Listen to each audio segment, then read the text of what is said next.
Assalamualaikum warahmatullahi wabarakatuh. Selamat datang di channel Sudut Narasi. Kali ini kita kedatangan narasumber yang sangat luar biasa. Narasumber kita kali ini yaitu, mohon maaf panggilnya Abang atau ini Bang, Abang Aldila S. Boleh? Manggil Abang juga boleh, manggil Uda juga boleh. Oh, baik, kita kali ini kedatangan Bang Aldila SH. Abang Aldila ini adalah Ketua DPD Gema Keadilan Kabupaten Pasaman, serta sekaligus pengusaha muda. Sebelumnya mungkin kita minta waktu untuk Bang Aldila dulu untuk memperkenalkan dirinya. Silakan Bang. Oke, baik. Terima kasih host yang sangat luar biasa di podcast Sudut Narasi. Terima kasih atas undangannya di hari yang berbahagia ini. Untuk perkenalan singkat ya. Perkenalan singkat.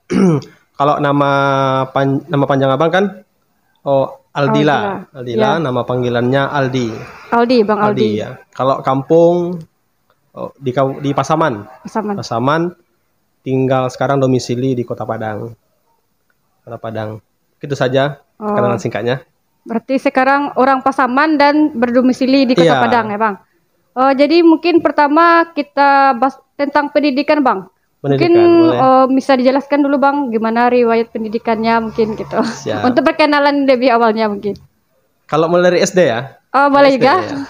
Di SDN 08 Sentosa di Kecamatan Duokoto namanya, Kabupaten Pasaman. SD setelah 6 tahun SD melanjutkan pendidikan di Pondok Pesantren Mustafawiyah Purbabaru, Kabupaten Mandailing Natal, Sumatera Utara. Di Pondok Mustafawiyah namanya. Di sana Abang 7 tahun di situ. Mulai dari tingkat sanawiyah, tingkat aliyah, dan satu tahun lagi untuk pesantrennya. Jadi 7 tahun gitu. 1 tahun di Mustafawiyah. Setelah tamat di Mustafawiyah, kuliah di Padang. Di Padang kuliah di UIN. Di UIN Imam Bonjol Padang. Jurusan Siasah Politik Islam di Fakultas Syariah. Dan tamat tahun 2018. Itu riwayat singkat untuk pendidikan. Berarti Abang ini dari riwayat dari santri ya Bang? Ya, dari santri. Jadi pertanyaan kenapa yang Abang backgroundnya dari santri ketika kuliah di UIN memilihnya politik Islam gitu Bang? Mungkin ada alasan tertentu atau apa gitu? Gitu ya. Sebenarnya untuk memilih politik Islam itu gimana ya? Kalau cita-cita dasar sebenarnya sebelum kuliah itu pengennya jadi apa nih? Jadi aparat gitu loh. Enggak jadi politisi dulu, enggak jadi pengen yang lain-lain. Pengennya kemarin itu dulu sebelum kuliah pengennya jadi aparat. Pernah dulu gagal tes polisi beberapa kali, tapi mungkin Allah nggak kasih di situ yang terbaik ya. Nah, berbaik sangka saja. Setelah itu daftar di UIN. Dapatlah jurusan di Fakultas Syariah, jurusan Jinayah Sasa namanya. Jinayah Sasa itu adalah hukum pidana politik Islam. Jadi setelah dulu ceritanya, setelah Abang ikut kuliah, tidak lulus untuk jadi aparat dulu ya. Jadi waktu itu memilih untuk kuliah di Fakultas Hukum. Niatnya juga nanti setelah sudah dapat gelar sarjana hukum kan, pengen daftar lagi gitu loh. Nah itu cerita singkatnya. Jadi setelah itu setelah kuliah semester 1 semester 2 berubah haluan, pemikiran berubah. Jadi pengennya lagi nggak jadi aparat lagi, pengennya jadi pengusaha lagi. Iya, itulah dasarnya. Jadi setelah jadi pengusaha itu nanti ada terbesit di hati ini pengen jadi politisi gitu lah. Mungkin itu cerita singkatnya kenapa milih Jinayah Sasah itu. Jinayah Sasah itu adalah hukum pidana politik Islam. Hukum pidana politik Islam. Jadi kalau untuk kesibukannya Bang, apa kesibukannya sekarang dilakukan Bang? Kesibukan sekarang, alhamdulillah kan Abang ada usaha di Padang, usaha yang bergerak di bidang properti. Nama perusahaan kita namanya PT Archipelago Group namanya. Archipel Group itu bidang konstruksi. Alhamdulillah ada beberapa tempat sekarang abang lagi membangun perumahan di Kota Padang, ada di Parak Karakah dan juga di Gunung Pangilun. Kesibukan sehari-harinya, kesibukan itu di usaha ya. Di bidang usaha. Usaha Ya. gitu ya. Berarti background pendidikan tuh belum tentu itu yang akan kita lakukan ke depannya. Benar. Bisa jadi kita kuliah di bidang politik, mungkin jadi pengusaha ataupun yang lainnya. Iya. Betul. Jadi karena kan abang bergerak di bidang usaha sekarang kan bang, dan sepertinya bidang usaha itu adalah bidang yang kalau bisa dibilang itu bidang yang menjanjikan untuk anak muda zaman sekarang. Apalagi pengusaha itu adalah di zaman sekarang tuh kan usaha itu harus kita lakukan gitu, apalagi itu anak muda gitu kan bang. Iya.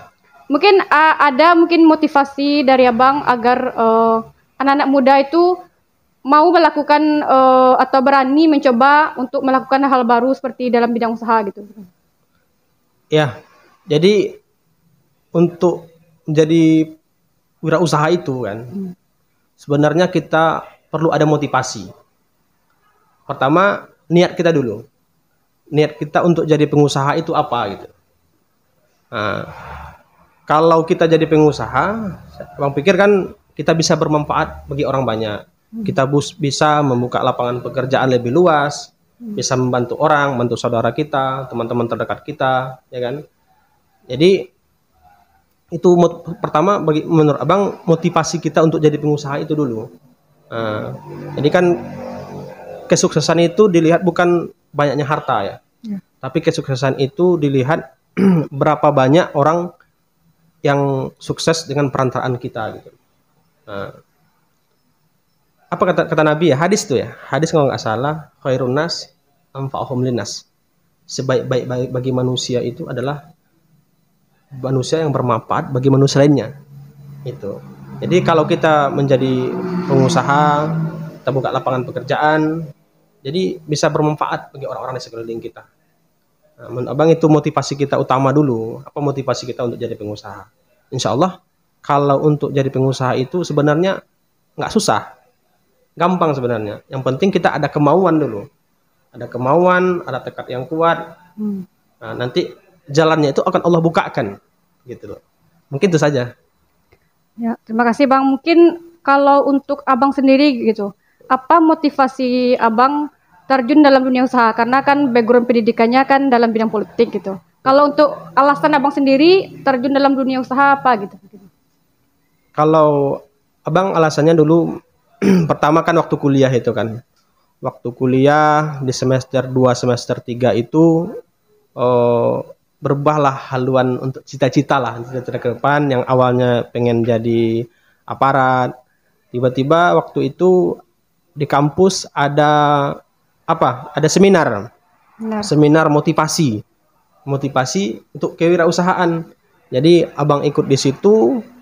Setelah keluar dari seminar itu, jadi pemikiran berubah gitu loh. Jadi pengen jadi pengusaha gitu loh. Kenapa jadi pengusaha? Menurut abang kalau kita jadi pengusaha, kita bisa jadi walaupun apapun usaha kita sendiri yang bosnya. Kita nggak diatur harus pergi berangkat jam kerja jam sekian, pulang jam sekian, ya kan? Apapun jenis usaha kita, yang penting kita bosnya. Nah itu waktu kita bisa lebih luas untuk keluarga kita, untuk saudara kita, apalagi kita masih muda kan, untuk tempat bermain sama teman-teman kita.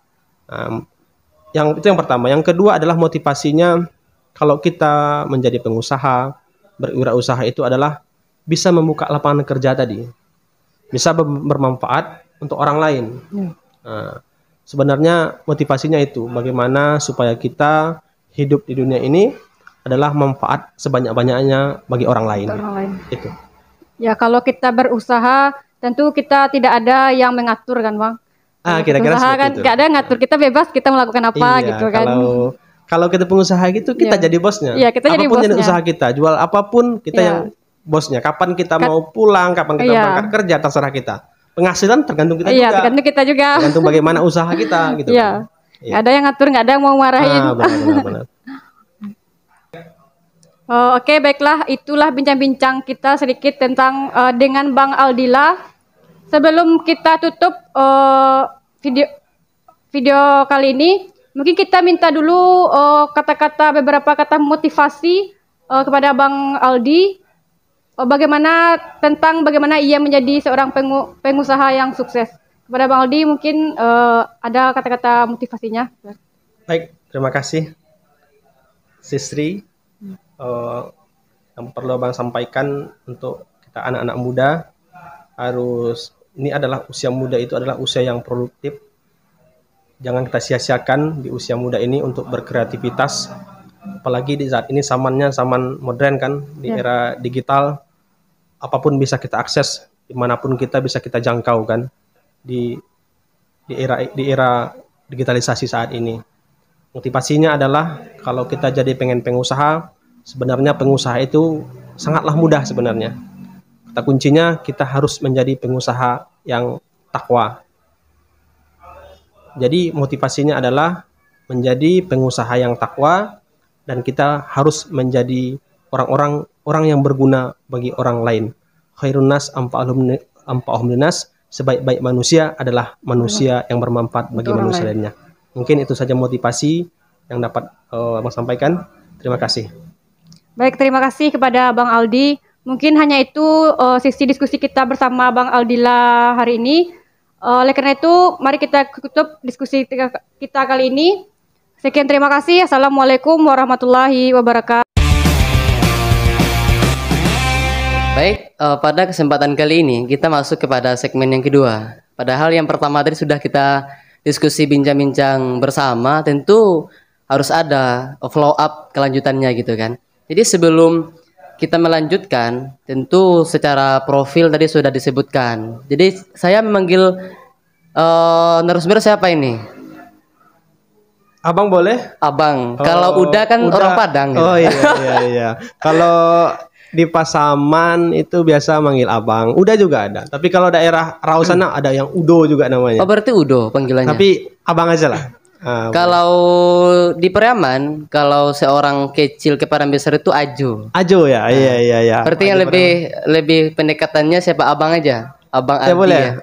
Abang Aldi boleh. Abang Aldi SH gitu kan. Ini sangat luar biasa ini narasumbernya. Yang awalnya tadi bisa dikatakan diambilnya ilmu politik, lalu hasil endingnya di pengusaha gitu kan. Jadi awalnya apakah sebelumnya Bang Aldi pernah jualan sebelumnya, atau bagaimana waktu SD atau waktu di pondok pesantren, atau bagaimana? Apakah pernah menjual apa gitu kan? Nah, bisa diceritakan agar bisa mengedukasi kepada masyarakat agar jangan minder terhadap keluarga yang sederhana gitu. Baik. Kan? Oke, terima kasih Indah Dika.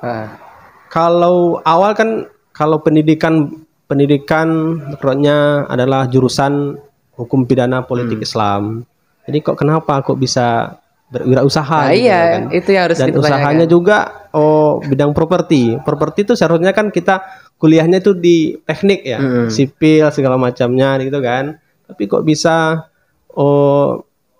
bergerak di bidang properti kan gitu. Nah, jadi ini kan bisnis ya. Ya, bisnis. Kalau dari mulai kecil mungkin sering jualan lah. Berarti jualan waktu kecil. Jualan kalau waktu SD pernah jualan. Kalau boleh tahu Abang itu umur berapa itu waktu kecil itu? Kalau dulu waktu SD kan, waktu SD pergi ada rambutan di belakang rumah. Oh, ada rambutan. Waktu kalau rambutan berbuah dibawa ke sekolah. Berarti memang gitu kan. Itu suruh orang tua atau bagaimana? Atau memang dari keluarga memang bisa dikatakan sederhana lalu diperintahkan oleh orang tua jual gitu? Atau memang dari Abang sendiri yang ingin jual gitu? Kalau orang tua sebenarnya nggak pernah menyuruh. Jadi itu kemauan kita sendiri, karena kadang sering waktu sekolah kan kita butuh belanja. Kadang orang tua ya nggak kasih, nggak ada untuk kasih belanja, jadi kita harus bisa mencari sendiri. Contohnya kan bisa ada belakang rumah itu dulu ada pohon rambutan gitu kan, waktu itu berbuah rambutan diambil bisa dibawa ke sekolah, dari hasil uang itu bisa untuk jajan. Sama Bang, saya pun terlahir bukan dari keluarga yang bisa dikatakan cukup dari sederhana, memang sederhana juga. Saya pun kalau dari keluarga itu abang sendiri itu abang kandung kalau mau sekolah abang itu mau jualan dulu, jualan lontong gitu. Iya, iya, iya. Ya, agar bisa belanja gitu kan. Iya, benar. Jadi abang juga seperti itu ya. Jadi Iya. sekarang yang dulunya memang sudah ada jualan gitu kan. Waktu kuliah pernah juga mengalami seperti itu. Waktu kuliah itu setelah semester 3 itu timbullah motivasi untuk berusaha lah, namanya kan wirausaha. Waktu itu ada modal dibantu sama abang.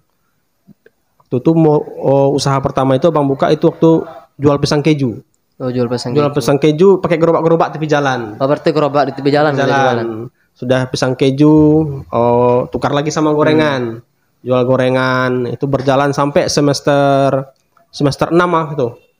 Waktu itu tinggal di masjid, jadi garin masjid, gitu loh. Terus apanya jadwal dengan imam nggak terganggu kan? Alhamdulillah nggak terganggu. Jadi gini, waktu itu kami itu membuka usaha dibantu sama teman, berdua sama teman. Jadi kami ganti-gantian, dia kan ngekos tuh. Jadi sampai dari sore kami beresin, jam 4 mulai kami buka gerobak kan. Iya. Nah, sampai jam 6 kami berdua di situ. Setelah jam 6 mau dekat ke maghrib, saya kejaran ke masjid. Oh, berarti pakai shift gitu? Ya, pakai shift sama teman kami berdua kan. Berarti nggak malu abang jualan gitu? Sebenarnya padahal udah mahasiswa gitu loh. Iya, sebenarnya kita mahasiswa tapi jualan tepi jalan loh, tepi jalan, Iya. jualan kan. Nah, sebenarnya apa penting tekad kita sebenarnya. Etikat kita. Kita kan pengen sukses gitu loh. Jadi waktu itu ceritanya gini, masjid jam 6 berangkat ke masjid. Ya. Sampai Isya.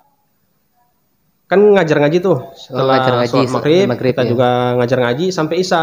Jadi nanti habis Isya balik lagi ke tempat jualan. Gitu. Jadi itulah aktivitas hari-hari yang dilakukan. Sampai itu hampir setahun lebih lah. Oh, luar jualan biasa itu. Ya, jualan. Jadi maklumlah jualan yang namanya pernah yang dibilang sama ada dokter gigi dulu. Di samping gerobak abang itu ada praktek dokter gigi. Dia cerita sama saya, "Dek, kalau kamu pengen sukses, jangan harap, kan ini usaha pertama," dibilang. Iya, betul. Kamu harus tahan banting maksimal 7 kali. Kamu akan apa namanya? 7 kali kamu buka usaha. Iya. Kalau gagal terus sampai 7 kali kamu harus terus kuat. Itu sama seperti ini, Bang. Kata pepatah mengatakan kalau seandainya kita sudah maju, jangan mau mundur ke belakang sebelum kita menjadi seorang pemenang gitu. Betul. Jadi harus jadi pemenang. Ya, harus menjadi pemenang. Itu motivasi yang diberikan dokter itu sama saya itu masih saya ingat sampai sekarang. Berarti itu kata motivasinya, walaupun gagal, terus bangkit lagi. Bangkit lagi. Waktu usaha apa itu kan gorengan cuma 6 bulan. Iya. Gulung gitu kan. Berarti 6 bulan gorengan, lalu lipat. Langsung lipat. Iya. Terus apa lagi setelah itu? Bayar hutang terus loh. Berutang. Kan minjam itu. Berarti minjam ke bank. Gerobak berarti minjam modal ke bank. Ke bank. Gitu. Jadi cicil ya, itulah. Cicil. Nah, untuk bayar hutang aja lagi kan.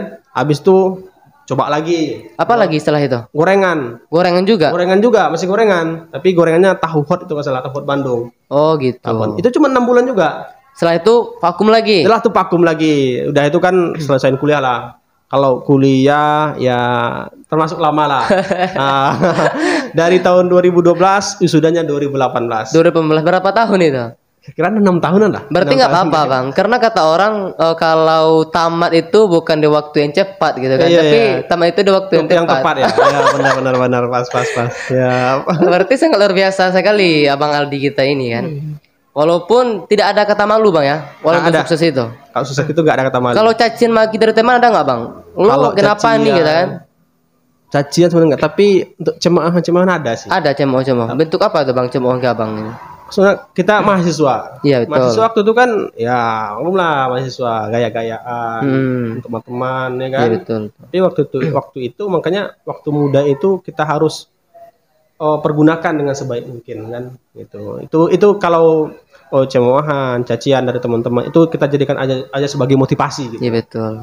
Sebagai motivasi memperkuatkan diri kita untuk bisa membuktikan bahwa kita bisa gitu. Seperti inilah, Bang. Contohnya kita semakin tinggi memanjat sebatang pohon, maka akan semakin kuat angin yang menerpa kita gitu kan. Benar. Betul. Jadi Abang juga seperti itu kan. Sekarang kan bisa dikatakan yang latar belakangnya dari keluarga yang sederhana, lalu menjualan gorengan 6 bulan lalu vakum ulang kembali, jual bayar hutang ke bank itu lalu bangkit kembali. Jadi kalau saya boleh tahu, kan kata orang seorang laki-laki itu bisa sukses loh bang, karena ada seorang perempuan dari belakang yang selalu mensupport sistem abang dari belakang gitu kan. Apakah ada ketika abang jadi seorang mahasiswa ada seseorang perempuan yang selalu mensupport sistem abang dari belakang gitu kan? Siap. Ada nggak? Ada itu. Ada. Yang selalu mensupport saya ada seorang perempuan yang sangat luar biasa. Mulai dari waktu kuliah dari kecil sampai sekarang ada seorang perempuan yang selalu mensupport saya, yang tiap malam mungkin mengangkat tangan. Iya betul. Tengah malam berdoa kepada Allah untuk kesuksesan anaknya. Ada. Itu ibu. Ibu bang ya. Itu beliaulah yang selalu mensupport apapun yang pengen saya lakukan ya, pengen abang lakukan. Alhamdulillah beliau tidak pernah melarang, tidak pernah untuk menyudutkan, membatasi kita. Iya. Dia selalu mendukung apapun yang akan kita lakukan. Contohnya kita mau buka usaha, padahal waktu kuliah loh. Ya betul. Nah, dia support, nggak pernah dia untuk menyudutkan. Kamu kuliah aja dulu, nanti mau masalah kerja, masalah usaha nanti belakang aja. Nggak pernah. Alhamdulillah beliau adalah wanita yang sangat luar biasa. Berarti memang dikatakan cinta yang pertama itu mencinta kita kepada ibu gitu kan. Ibu ya, orang tua. Berarti memang seorang ibu cintanya kepada anak itu memang sepanjang masa loh. Sepanjang masa. Ya. Tapi kalau saran saya ke abang gitu kan, seperti itu perjuangan ibu kepada abang yang selalu mendoakan, yang selalu sebuah sistem dari belakang, yang tidak pernah mengkerdilkan apa yang memikirkan, yang tidak pernah menghalangi ini loh. Nggak boleh, cukup fokus dulu kuliah gitu kan. Jadi memang abang harus, kalau untuk memelajari seorang tua bang, mungkin kita nggak sanggup gitu kan. Karena ketika mengandung itu nggak bisa sanggup. Intinya kalau kata orang, jika seandainya kita tidak bisa membahagiakan kedua orang tua kita, jangan sampai kita mengecewakan loh bang. Mengecewakan. Ya. Betul kan bang? Betul sekali itu. Karena doa seorang ibu itu kan tidak ada batasnya. Mustajab gitu kan. Doa seorang ibu kepada anaknya. Makanya jangan sampai kita seorang anak itu sempat terluka hati orang tua kita. Iya betul. Karena ridhonya itu ada ridho Allah, tergantung pada ridhonya orang tua. Murka gitu kan. Allah tergantung murka kepada orang tua. Iya. Itu makanya cerita maling kundang itu karena durhaka kepada ibunya, dan bahkan dia tidak menganggap loh. Tidak menganggap ini ibunya, dan bahkan dapat azab dari Tuhan gitu. Maka dari itu doa orang tua ini memang harus yang pertama gitu. Apapun yang harus kita lakukan, baik itu pekerjaan maupun usaha maupun pendidikan, harus minta doa dari orang tua terlebih dahulu restu. Doa itu, Dinda, doa ibu itu baik atau jelek mustajab loh. Mustajab bang. Ya, baik atau jelek mustajab. Itulah luar biasanya doa seorang ibu kepada anaknya. Tidak ada batasannya. Betul. Jadi memang saya sangat termotivasi sekali dengan cerita abang dari awal gitu kan. Tentu setelah abang banyak lika-liku kehidupan yang abang lakukan, untuk sekarang ini apa loh bang? Usaha abang yang tetap abang lakukan loh gitu. Apakah tetap menjual gorengan seperti yang dulu atau bagaimana? Masya Allah. Gini. Kalau sekarang alhamdulillah setelah tamat kuliah wisuda di tahun 2018, cerita sedikit ya. Setelah itu ijazah sampai sekarang belum pernah dikopi loh. Ijazah? Belum pernah dikopi. Alasannya? Pertama niatnya pengen jadi pengusaha. Pengen jadi pengusaha, bagaimana biar bisa membuka lapangan pekerjaan seluas-luasnya, bermanfaat bagi orang banyak gitu kan. Itu niat paling utamanya gitu. Nah, jadi setelah tahun 2015 tamat, wisuda waktu itu di bulan Oktober. Setelah itu masih jualan gitu. Jualannya itu jualan pisau, jualan parang. Di kampung kita kan di Pasaman itu ada orang di Kecamatan Dua Koto itu penghasilnya itu ada pengrajin besi ya. Oh, pengrajin besi. Kalau di sini pisau. Namanya ladiang namanya. Ladiang pisau, ladiang, cangkul kan. Cangkul ya. Jadi itu dibawa dari kampung di Pasaman ke Padang. Jualkan di Padang. Berarti jual di Padang. Jual di Padang. Jualannya di pasar-pasar pagi. Pagi jam 7, jam setengah 7 udah start tuh jualan. Karena tempatnya di pasar-pasar pagi kan. Sampai jam berapa? Jam 11 buka lapak. Buka lapak aja. Di jalan tuh bikin lapak, nanti taruh di situ. Abang sendiri yang jualan? Sendiri Sendiri Itu jualan. ketika udah tamat. Udah tamat S1. Oh, S1 loh. Oh. Kadang-kadang kan dari Pasaman ke Padang itu kan ada 4 jam 5 jam lah. Di jalan itu kan ada pasar-pasarnya. Contohnya hari Rabu ada pasar, hari Jumat ada pasar di bawah. Misal contohnya. Nah, di situ jualan dulu sebelum ke Padang. Kadang-kadang alhamdulillah belum nyampe Padang udah berkurang. Oh, udah berkurang. Nanti minta dikirim lagi dari sana. Itu pakai mobil dari pakai Pasaman? motor. Motor aja? Ya, pakai motor. Oh, luar biasa pakai motor loh gitu. Pakai motor dari Padang, dari Pasaman ke Padang itu jualan pisau gitu. Pas sampai di Padang jualan lagi. Jualan lagi. Emang nggak ada seperti ini asumsi atau stigma daripada kawan-kawan abang. Lo sudah mahasiswa, udah S1, masa jualan ini? Jadi jasa lo mau kemana lo bawa gitu kan? Masih banyak sebenarnya. Banyak gitu. Banyak yang Tapi bagaimana abang menanggapi hal seperti itu? Kalau saya menanggapinya ya biarin aja. Yang penting bagaimanapun ocehan orang terserah. Yang penting kita niatnya tadi. Kita yakin kalau kita berusaha semaksimal mungkin Allah itu akan berikan jalan gitu. Ya betul betul. Seperti firman Tuhan lo bang, wa may yattaqillaha yaj'al lahu makhraja kan. Wa yarzuqhu min haitsu la yahtasib ya. Benar. Kalau sama santri ini ngobrol itu masuk lah kan. Apapun dalil yang disampaikan langsung nyambung loh. Berarti lanjut lagi bang ceritanya. Cerita abang tadi kan jualan apa namanya pisau. Terus apa lagi? Bagaimana lanjut ceritanya gitu kan? Ceritanya tuh setelah itu waktu itu kan 2018 awal 2019 itu sampai pertengahan 2019 itu abang jual sekitar 6 bulan atau 7 bulanan jualan pisau kan. Malum lah kalau jualan itu kan kadang ada dapat belanja lah. Waktu itu masih tinggal di masjid, masih jadi garin masjid. Berarti masih jadi garin. Nah, alhamdulillah adalah rezeki untuk belanja, untuk apa kan? Kalau di masjid kita kan ditanggung tuh ada kasih makan kan aman ya kan. Alhamdulillah masih aman lah untuk konsumsi hari-harian masih aman gitu kan. Tapi kita ke depan, masa depan kan. Gitu loh. Setelah itu ada teman yang ngajakin suruh ngajakin jualan properti gitu, jual perumahan. Perumahan. Berarti yang kawan ngajak apakah abang masih jualan pisau apa gimana? Masih. Waktu itu jualan pisau kan sampai jam 11 siang tuh. Iya. Nanti siangnya ada teman, ada saudara yang beliau itu sangat luar biasa loh sampai sekarang. Beliau adalah yang selalu motivasi juga tuh, yang ngajakin, yang memperkenalkan dunia properti. Karena sekarang alhamdulillah ada usaha di bidang properti kan. Dari dasarnya itu sebenarnya dari beliau mengajarkan bagaimana untuk jualkan properti itu. Jadi singkat ceritanya di 2019 abang ada ikut marketing lah ya, marketing dasarnya marketing, menjual properti perumahan gitu.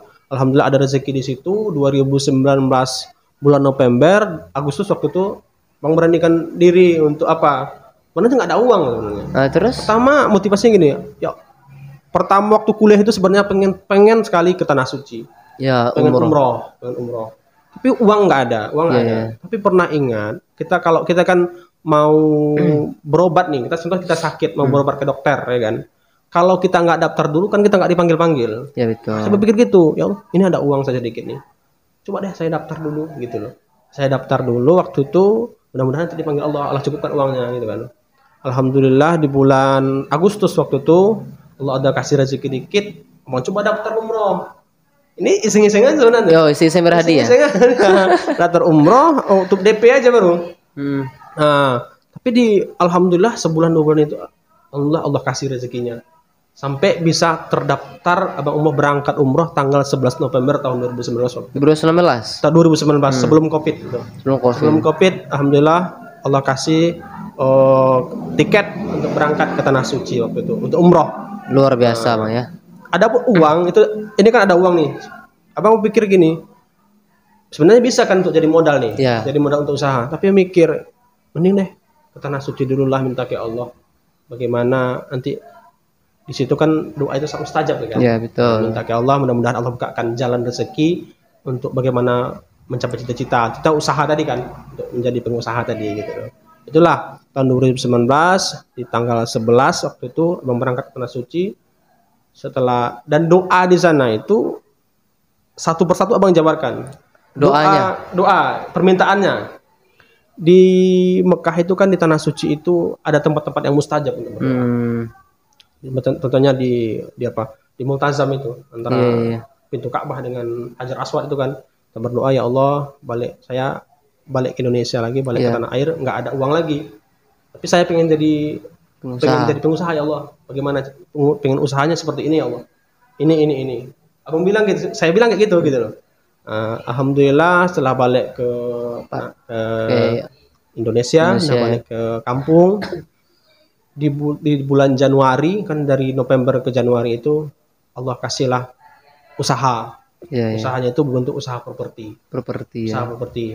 Sampai sekarang alhamdulillah dari tahun 2020 sampai 2022 sekarang alhamdulillah sudah bisa membangun proyek pertama 24 unit dan Apa Bang? 24 unit 24 unit rumah. rumah? Iya, rumah. Itu di Padang. Di Padang. Oh, luar Di biasa. Padang. Yang proyek kedua di Parak-Karakah. Itu apa itu Bang? Juga rumah Iya, juga. rumah juga. Alhamdulillah ada 15 unitan. Mhm.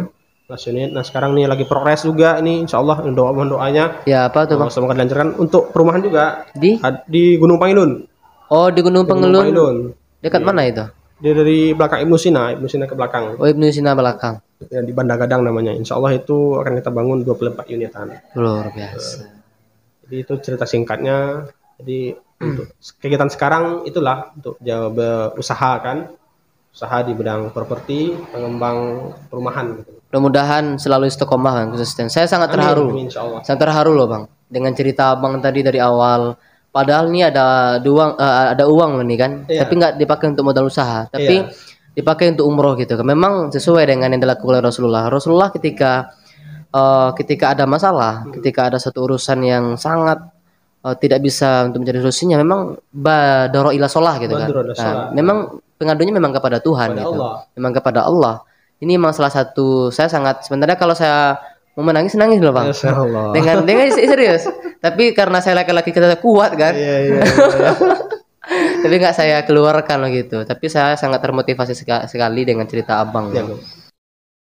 Oke Bang, jadi gini loh Bang. Setelah kita bercerita panjang tentang perjuangan Abang dari awal, lalu Abang sekarang sudah menjadi pengusaha sukses lah gitu kan, ya kan?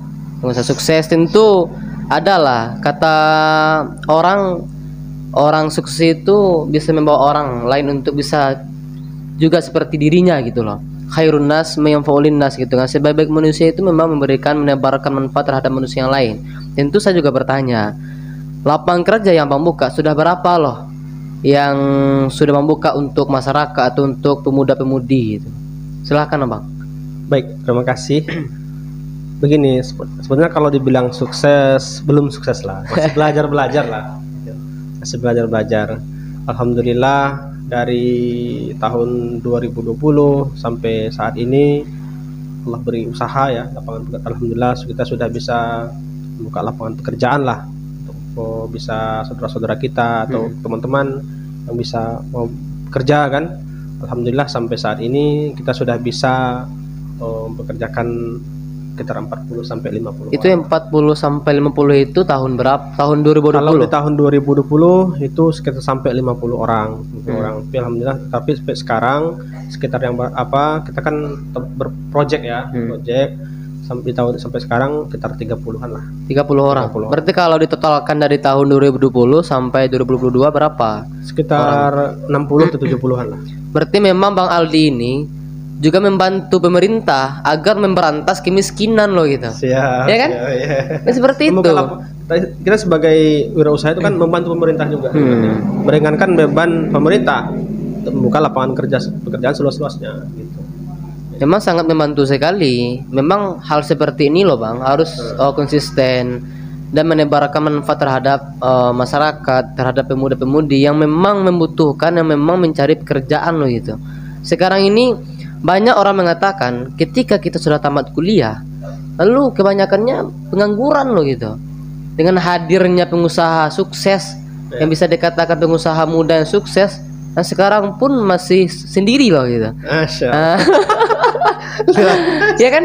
Iya. Jujur aja loh Bang, masih sendiri kan? Masih sendiri. Awalnya saya kira Abang sudah berdua loh gitu. Belum. Jadi kapan nih untuk berduanya? Masya Allah, itulah mohon doanya juga ya. Kalau doa insya Allah selalu. Mohon doanya juga mudah-mudahan Allah segerakan dipertemukan dengan jodoh yang Amin, terbaik. amin. Itu saja, mohon doanya mudah-mudahan disegerakan. Mohon itu didengar loh para netizen. Ini kesempatan loh gitu kan. Ini pengusaha muda, muda berkreatif. Silahkan nanti kalau ada DM saya. Itu saya mohon doanya mudah-mudahan Allah segerakan, Allah pertemukan dengan yang terbaik. Amin. Tentu orang yang baik akan Allah pertemukan dengan orang yang Amin, baik gitu amin, kan. amin. Kalau Abang Aldi ini emang gak diragukan lagi. Kenapa saya bilang seperti itu loh Bang gitu kan. Abang tamatan pondok gitu. Iya, Jadi secara keilmuan agamis ini sudah luar biasa, ilmu keintelektualan sudah luar biasa, pendidikan sudah lulus, pengusaha muda siapa lo yang nggak mau dengan Bang Aldi, Bang Aldi lah Masih- SH gitu. masih belajar sebenarnya, masih proses pembelajaran, belum. Masih Kalau belum ya? Ya, kalau dibilang sebelum, masih Tap- banyak orang dari kita. Tapi saya rasa ini masih dalam hati saya loh. Ketika abang sudah berdua, awalnya secara pemikiran itu masih belum matang gitu. Ya, siap. Tetapi ketika abang sudah berdua, maka pemikiran abang tadi itu akan menjadi lengkap gitu. Iya, mungkin benar-benar itu, Ya kan? benar. Jadi kalau hidup itu kan harus ada sepasang bidadari gitu ya. Nah, Sepasang bidadari harus supaya terbangnya itu tinggi ya. bertinggi. Kalau sekarang kan baru sebelah baru ya. Itu tadi, Adinda, mohon doanya mudah-mudahan Allah berikan yang terbaik. Insya Allah. Dinda sudah mendoakan Kanda ya itu kan. Tapi ketika Kanda sudah ada pendamping jangan lupakan Dinda ya. Ya, nanti diundang, tunggu undangannya. Nanti diundang ya. Nanti diundang pas kondangan abang gitu. Siap, siap. Jadi mungkin kalau secara apa mungkin sudah memberikan edukasi, memberikan asumsi kepada masyarakat dan kepada pemuda dan pemudi, jangan kita merasa minder dengan kehidupan kita, dengan Ya, kehidupan benar. keluarga kita yang sederhana, Betul. yang serba tidak cukup gitu. Intinya kita harus optimis, harus betul. optimis, yakin bahwa kita bisa loh gitu. Benar-benar. Nah, orang saja bisa, kenapa kita nggak bisa? Iya. Kan sama-sama makan nasi. Betul. Nah, sebelum ini kita tutup, Bang. Ya.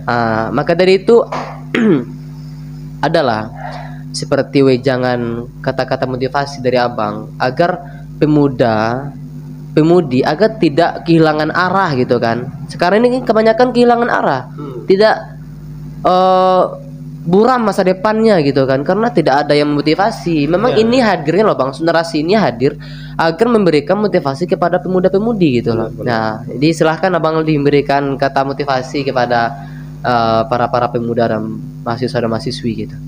Untuk kata motivasi mungkin kalau berkata-kata nggak terlalu lihai ya untuk berucap, tapi sedikitlah yang closing terakhir ya dari saya. Sesuai dengan Undang-Undang Nomor 40 Tahun 2009 tentang kepemudaan, bahwa pemuda itu sangat berperan penting untuk meneruskan cita-cita pahlawan, cita-cita para pahlawan kita untuk meneruskan bangsa dan negara ini. Dan intinya kita selaku pemuda harus selalu yakin, optimis, dan berjuang. Jangan pantang menyerah. Kita pantang untuk menyerah selaku pemuda. Dan juga bagi pengusaha-pengusaha muda yang ingin berkarya untuk berusaha, jangan pantang menyerah, selalu optimis. Dan kita walaupun kita dari yang tidak mampu, misalkan dari golongan yang keluarga yang sederhana, kita yakin bahwasanya kita mampu dan kita buktikan bahwa kita bisa. Jadilah pengusaha takwa. Kalau kata Bung Karno ini, Ya. berikan saya 10 pemuda akan niscaya menggoncangkan dunia. dunia. Iya, Tapi kira-kira tapi kalau saya beda loh, Pak. Gimana tuh? Tapi kalau saya berikan saya seorang perempuan, akan aku bawa dia ke pelaminan. Luar biasa closing terakhir. Iya kan? Ya. Baik, kawan-kawan semua, Oke. mungkin itu dulu ya diskusi kita pada malam hari ini. Terima kasih Bang Siap. Aldila SH, Sama-sama. mudah-mudahan selalu Terima sukses kasih. dalam Amin, dunia amin. properti gitu Amin, kan. amin, amin. Mudahan konsisten dan bisa membuka lapangan kerja amin. sebanyak-banyak untuk Insyaallah. masyarakat, untuk pemuda dan pemudi loh Bang. Iya. Baik, sekian terima kasih. Saya akhirnya mengucapkan assalamualaikum warahmatullahi wabarakatuh.